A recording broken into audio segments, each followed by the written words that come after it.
All right, so as I was coming up with the idea for this week's lesson, I wanted to do something short and sweet. A lot of the lessons that I do each week are these really long breakdowns, which I know a lot of you appreciate, and there's a lot of lesson material, but I wanted to sort of challenge myself to come up with something that was shorter in length, but had just as much impact. And so, instead of me sitting and writing a song and focusing a lot of my energy on that, I wanted to try just sort of a different approach. I've been a little stretched thin with my time this week as well because I'm coming out with some new courses. So those will be live over the weekend. That's another topic. But anyway, as I was sitting there on the couch, noodling, as I often do, I was doing something like this.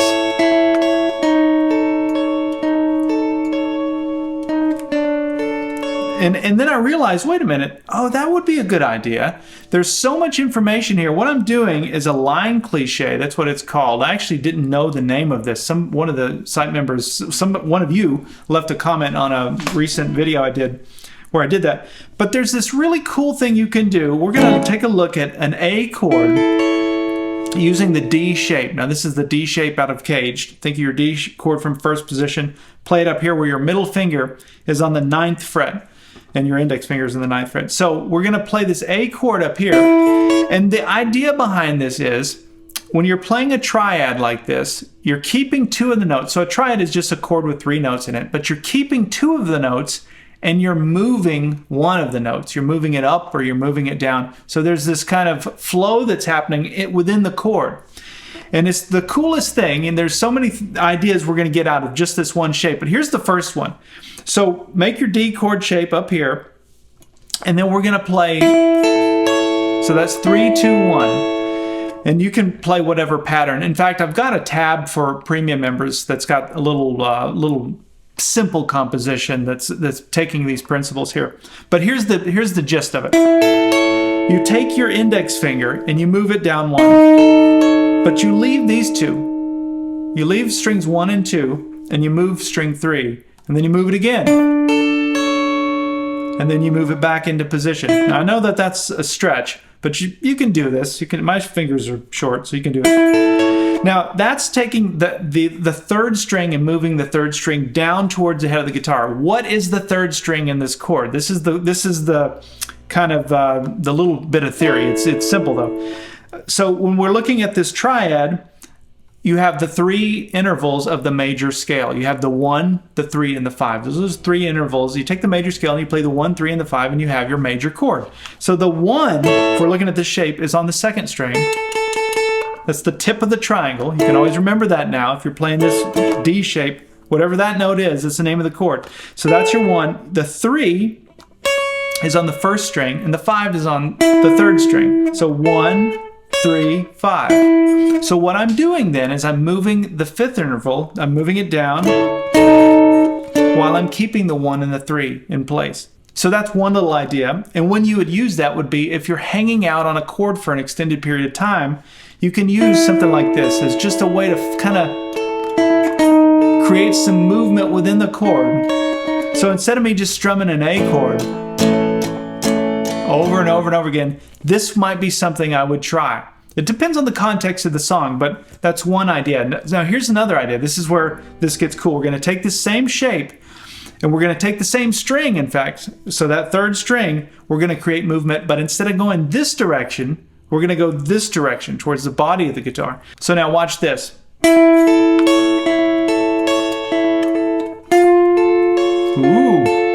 Now watch this.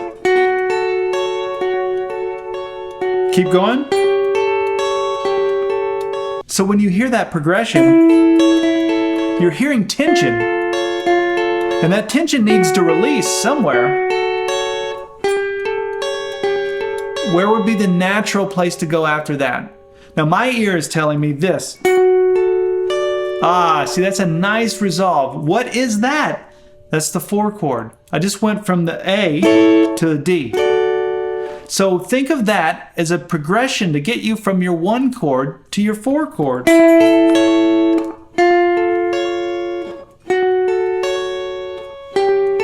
Now this same chord progression is used in, there's lots of songs. You've probably, one that comes to mind, which is funny, is Eddie Money. I think of, what is it, Baby Hold On to Me, or Hold On. Maybe it's just called Hold On. But we're just taking the fifth interval of your A chord. In the first example, we moved it down. And then the second example, we moved it up.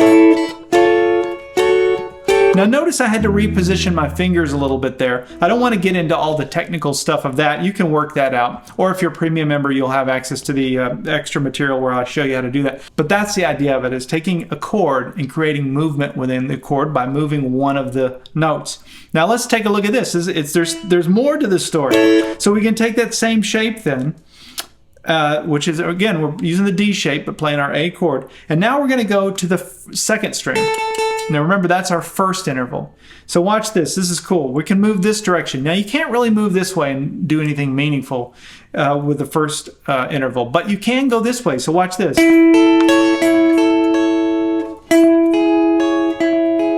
Interesting.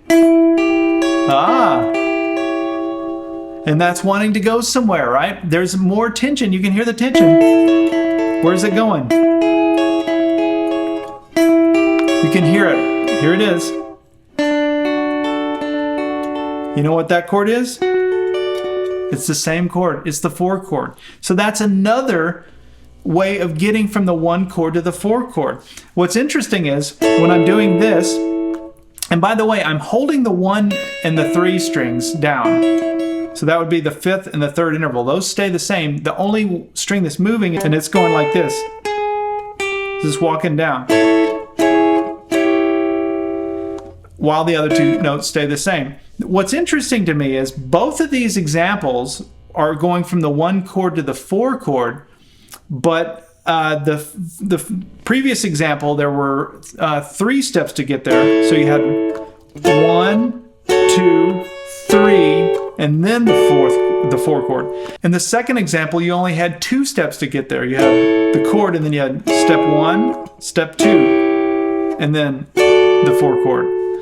So it's just another way of getting from the 1 chord to the 4 chord, but with less steps involved, I guess. That's kind of another way to think of it.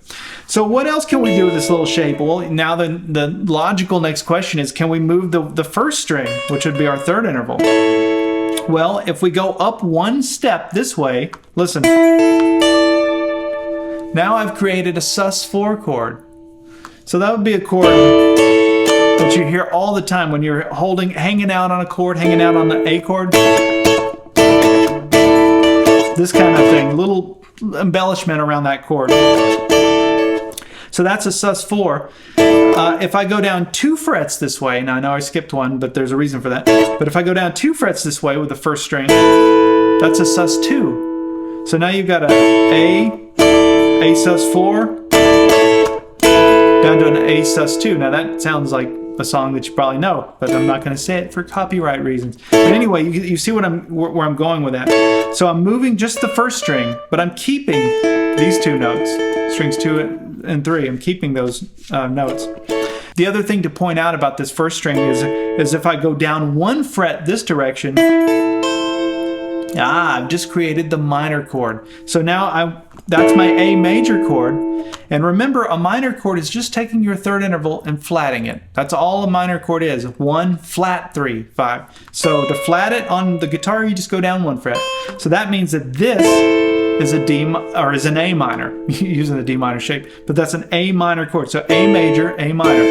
And when we relate all these things back, hopefully this is shining a light on the way that you look at chords in general. Like even your D chord in first position that you've learned, and when you learn a D minor, now you see, oh, that's just the D chord, but we're just flatting the 3rd. Like sometimes you need to look at it in a different way. I remember I played that chord forever, and all of a sudden when I realized that flat 3rd is all that is, and then I see it, and I was like, oh, okay, duh, I was doing it. I wasn't connecting it back to anything meaningful. So anyway, it's just amazing to me all we can do from this one little shape here. So then the next question that must be coming into your mind is, well, what about, okay, so that's great for the D shape, but what about other triads, other major chord triads? Does this work? And yes, of course it works. It's the same logic. So if you think about the chord, it's a 1, a 3, and a 5, right? If we play the A chord using this shape, which is the top part of our A shape from Caged, the intervals have changed, but it's the same notes. So you have your 1 on the 3rd string now, your 3 on the 2nd string, and your 5 on the 1st string. So that means if I wanted to take the this progression, the Eddie Money thing, where we take the 5th interval and move it up, we could do that here now using this shape. Watch this. Remember, the 5th interval is on our 1st string now.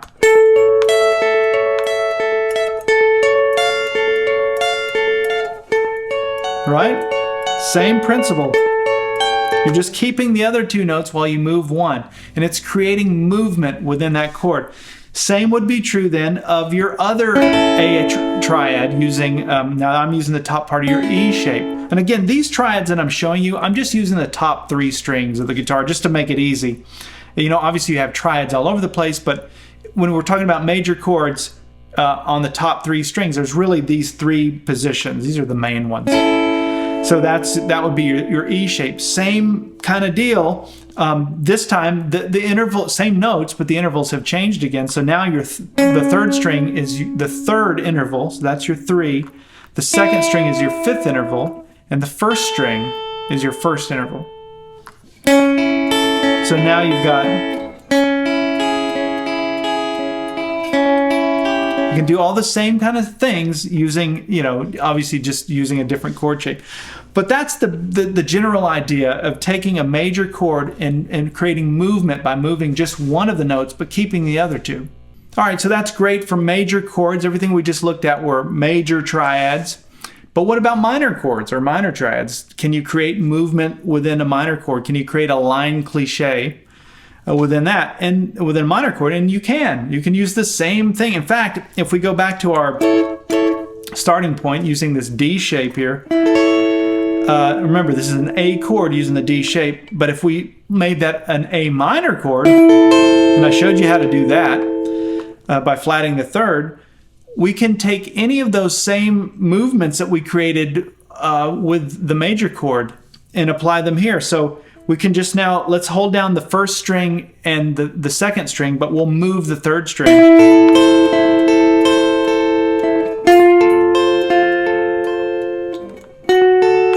Right? See, I can, now some of it sounds better than others, but you could definitely use that in a song. You could use that in some kind of arrangement. You could go the other direction with it as well, with that 3rd string, just like we did with a major chord. So you could go, right? So the same is true with the other strings. So I could skip up to the 2nd string now. Now watch this. That's kind of cool, huh? And so that's just walking it down. And then after that, you'd go down to like, and then you could go to the minor 4 chord.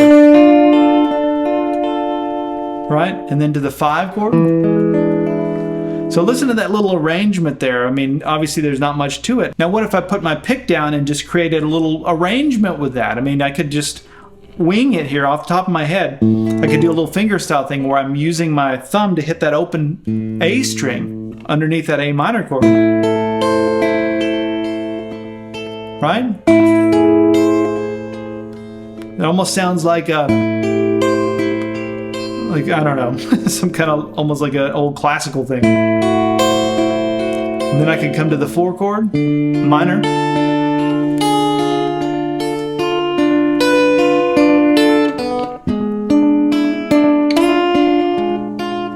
Notice I'm keeping all the strings, but I'm moving one finger. I'm shifting one finger around and letting the other fingers hold down the notes of the chord. And I'm doing that across 7 chords and minor chords, and hopefully like a major light bulb is illuminating for a lot of you out there, that especially when you're trying to write, or maybe you're in a creative rut. I mean, we all get in them, but sometimes it's just like a little concept like this. You can get it and you just go, oh my gosh, you run with it and just start making up songs and coming up with all kinds of ideas. So as a premium member, you would have access to a very simple little version of what we talked about here. I've got it in just the D shape, the A chord using that D shape, and then the A minor chord in that same position. So you'd have access to that as well. If you're not a premium member yet, I would encourage you to look into it. I've got a decade's worth of in-depth lessons and lots of little original songs and compositions that you can play, and they're just great for learning how to play. And that's, just getting the concepts behind those songs as well. All right, we'll see you next week for something new.